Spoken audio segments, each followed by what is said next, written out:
नमस्कार। आज की तारीख में हर माता-पिता अपने बच्चों को एक सुंदर और मजबूत माहौल देकर अच्छा शिक्षा तालीम दिलवाने का कार्य किया जा रहा है। हर माता-पिता अपने घरों में और घर से बाहर बोर्डिंग, हॉस्टल या जिसको जितनी आर्थिक स्थिति मजबूत होगी, उसके हिसाब से उनकी वैभव संपन्नता दे कर के उच्च शिक्षा देने का काम किया जा रहा है। ये तो आज की परिवेश की बात हुआ। लेकिन हम लोग के ज़माने में जब हम लोग दूसरा, तीसरा, चौथा में पढ़ते थे, उस ज़माने में कोई विद्यालय की कोई अपनी बिल्डिंग नहीं हुआ करता था। खपड़े और मिट्टी की दीवार हुआ करती थी। खपड़े से बाँस से छाया हुआ रहता था और हर शनिवार को हम लोग को छुट्टी मिलता था। उस दिन क्लास ऑफ रहती थी और हम लोग को काम था कि देहातों में जा कर के गाय या भैंस का गोबर को इकट्ठा करके बैल का और उसको स्कूल को लिपना पोतना और फिर संडे को जाकर सोमवार, मंगल, बुध, बृहस्पति ये 5 दिन क्लास चलती थी। फिर शनिवार को साफ सफाई और स्कूल की मरम्मती में लग जाते थे। और उस अवस्था में जब हम लोग वैसी परिस्थिति में आज के 45-50 साल पहले स्कूल में पढ़ा करते थे, तो ना अव्वल दर्जा का शिक्षक हुआ करते थे और ना अव्वल सुख सुविधा उस स्कूल में हुआ करता था। और फिर घर पर आने के बाद घर से जाने का व्यवस्था, बैग नाम का कोई चीज़ नहीं हुआ करता था। और ये टाट का जो बोरा होता है जिसमें अनाज को स्टॉक किया जाता है, आजकल धान वगैरह पैकिंग होती है, वो बोरा अपने साथ लेकर के स्कूल जाने का हम लोग को जिम्मेवारी थी। वही बोरा बिछाते थे और हाथ में 2-4 वो मुश्किल से 2-4 कॉपियाँ मिलती थी। और नहीं तो इस साल का बचा हुआ इस सेशन का कॉपी को जो ब्लैंक्स पन्ना बच जाता है, जो लिखने और पढ़ने के काम में नहीं आते, तो आकर के जो सादा पन्ना बचता है उसको काट करके फिर एक नई कॉपी हम लोग अपने टेकुआ सूच से सी करके बनाते थे। और फिर उसको अगले ईयर में, नेक्स्ट ईयर में उसको इस्तेमाल करने का काम करते थे। उस समस्या से जूझते हुए आज के 45-50 साल पहले हम सब मुश्किल से बामुश्किल से शिक्षा ग्रहण किया। घर पर आने के बाद जब पढ़ने की बात होती थी तो पूरी घर में मिलाकर बामुश्किल से एक लालटेन हुआ करता था। फिर उस समय शीशी भी नहीं मिलता था हम लोग को, और उस किसी तरह दवाई के सिरप से शीशी उपलब्ध करा करके, और वो कांच का शीशी हुआ करता था, उसमें सूती कपड़े, साड़ी या धोती का पुराना बाती बना करके और पढ़ते थे। उससे नाक आँख में बारीक काली जमा हो जाता था और मुश्किल से पढ़ करके हम लोग ज्ञान अर्जन किया हूँ और शिक्षा को हासिल किया हूँ। इसके बाद उसी में घर का जो कारोबार है, खेती है, गृहस्थी है, कटनी है, दौनी है, मसनी है, जानवरों की सेवा करना, उसको चरा कर ले आना। उसको चरा कर लाने के लिए हम लोग के ज़माने में हमारे बाबूजी हुआ करते थे। बाबूजी का पूरा जवाब यही था कि तुम पढ़ो लिखो कम, लेकिन जाकर भैंस को घुमा कर सुबह में, उससे परंपरा थी 4 बजे भोर में भैंस को टहला कर ला करके 6 बजे उसको दूहने का।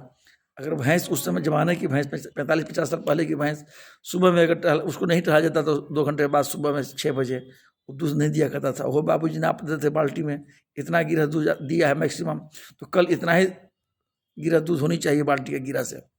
तो अगर हम सवेरे 4 बजे सुबह में हमको भैंस खोलने का जिम्मा मिला और चरा उरा कर शीत में अगर आते हैं 6 बजे और बाल्टी गिरा से कम दूध देती है भैंस, तो हम लोग को समझिए कि पूरा क़यामत ढा दिया जाता था। इसका मतलब कि हम भैंस को चराया नहीं हूँ और जाकर कहीं सो गया हूँ। इतनी कठिन बामुश्किल समस्याओं को जूझते हुए हम लोग 45-50 साल पहले शिक्षा को अर्जन किया। और उस समय जब हम लोग पढ़ते थे तो उस समय प्राइमरी स्कूल में, प्राथमिक विद्यालय में अंग्रेजी नाम का कुछ सिलेबस नहीं हुआ करता था। हम लोग प्राइमरी जब पास करके मिडिल में गया तो मिडिल उस समय 5वां से प्रारंभ हो जाती थी, तो 5वां में जाकर ABCD का ज्ञान हुआ और फिर 6ठा, 7वां, 8वां, 9वां जाकर बोर्ड किया। तो उस समय 5वां, 6ठा से और आज की परिवेश में देखा जाए तो बच्चे को अंग्रेजी से ही उनकी पढ़ाई का शुरुआत होती है और अंग्रेजी से भी उनकी पढ़ाई का अंत होता है।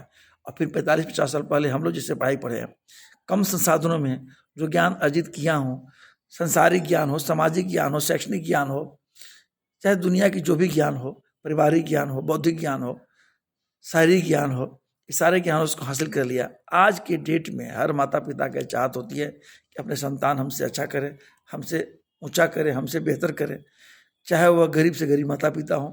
ये उनकी प्रथम और प्राथमिकता सोच होती है, सपना होता है।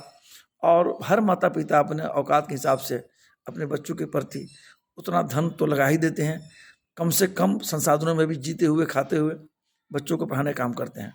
तो मुझे आज यूट्यूब चैनल के माध्यम से सभी व्यूअर्स ऑडियंस को ये कहना चाहूँगा कि आज के 45-50 साल वर्ष पहले कम संसाधनों में हम लोग बेहतर बौद्धिक, शारीरिक, मानसिक, सामाजिक, सांसारिक ज्ञान का और शैक्षणिक ज्ञान का अर्जन किया। लेकिन आज जो बच्चे को जितना ज़्यादा सुख सुविधा पढ़ने के लिए दिया जा रहा है, चाहे वह अब तो हर घरों में बच्चों को पढ़ने के लिए एक स्टडी रूम हो गया है, स्टडी टेबल है, स्टडी चेयर्स है, स्टडी लैंप्स है, बहुत सुख संसाधन है, लैपटॉप है, टैब्स है, मोबाइल्स है, ऑनलाइन सारी सुख सुविधा है।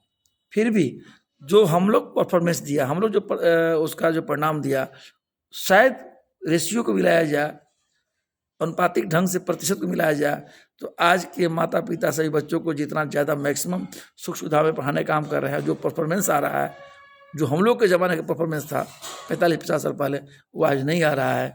तो हम सभी छात्र छात्राओं से कहना चाहूँगा कि आज आपको अगर हासिल करना है, शिक्षा हासिल करना है, ज्ञान हासिल करना है, तो आप कम से कम अपने 40, 45, 50 साल पहले के भी माता पिता से, सभी छात्र छात्राओं को मैं यह जवाबदेही जिम्मेदारी देता हूँ आज से, अपने इस यूट्यूब चैनल माध्यम से, कि आप अपने माता पिता से पूछें कि 40, 45, 50 साल पहले आपके घरों में आपके माँ बाप को, आपके जो बड़े लोग होंगे, उन लोग किस स्टैंडर्ड में, किस मापदंड में उन लोग शिक्षा हासिल किए थे। तो अब ज़माना बहुत बदल चुका है, और मैं सभी छात्र छात्राओं से यह अपील करूँगा कि आप लोग जहाँ भी हो, जिस स्थिति में हैं, मन लगाकर पढ़ने की आवश्यकता है। जो मन पढ़े उसको भूलने का, उसको याद करके अपनी मेमोरी में डाल देने का, और उसको जीवन में फिर उतारने का व्यावहारिक रूप से, तो यही असली सच्चाई आपकी पढ़ाई होगी। इस पढ़ाई के साथ अगर आप धोखा दिए, तो आप मान लो छात्र छात्राओं से अपील है कि तुम जीवन में इतना बड़ा धोखा खाओगे कि तुमको कोई मदद करने को तैयार नहीं होगा। इसलिए सभी छात्र छात्राओं से मैं अपील करना चाहूँगा कि आपको माता पिता जितनी संसाधनों में आपको एक अच्छा माहौल देकर पढ़ाने का काम कर रहे हैं, तो आप ईमानदारी पूर्वक पढ़ने का काम करें, और वही पढ़ाई आपके जीवन का सबसे अमूल्य और अनमोल धन होगी। वही आपका सबसे बड़ा मित्र होगा, वही आपका सबसे बड़ा गार्जियन होगी, सबसे बड़ा दोस्त होगा, सबसे बड़ा परिवार होगा, सबसे बड़ा शुभचिंतक होगा। अगर पढ़ने के क्रम में आप पढ़ाई को अगर धोखा दिए हैं, तो मान के चलिए कि आप जीवन में धोखा खाएंगे। आपको जीवन से धोखा खाना है, और फिर आपको इसका परिणाम बहुत भयानक ढंग से आपको जीवन में भोगना होगा। मैं आशा और उम्मीद करता हूँ इस यूट्यूब चैनल के माध्यम से, इस व्यूअर जितने ऑडियंस इस न्यूज़ को देख रहे हो और पहुँच रहा है, तो अपने बच्चों को ईमानदारी पूर्वक पढ़कर अपने लक्ष्य को प्राप्त करने के लिए यह जवाबदेही और जिम्मेदारी देने की आवश्यकता है। और तब मैं आशा और उम्मीद करता हूँ कि हमारे समाज से, आपके समाज से, हमारे घर से, आपके घर से, हमारे वर्ग से, आपके वर्ग से, हमारे धर्म मजहब से, आपके धर्म मजहब से, कोटि श्रेणी से निकल कर सब तमाम जितने भी छात्र छात्राएँ हैं, अपने उच्च से उच्च लक्ष्य को प्राप्त करके अपने जीवन को संवारने का काम करें। इसी आशा और उम्मीदों के साथ आप सबों को उज्जवल भविष्य का मंगलमय कामनाओं के साथ सभी छात्र छात्राओं को बहुत बहुत धन्यवाद। Thank you.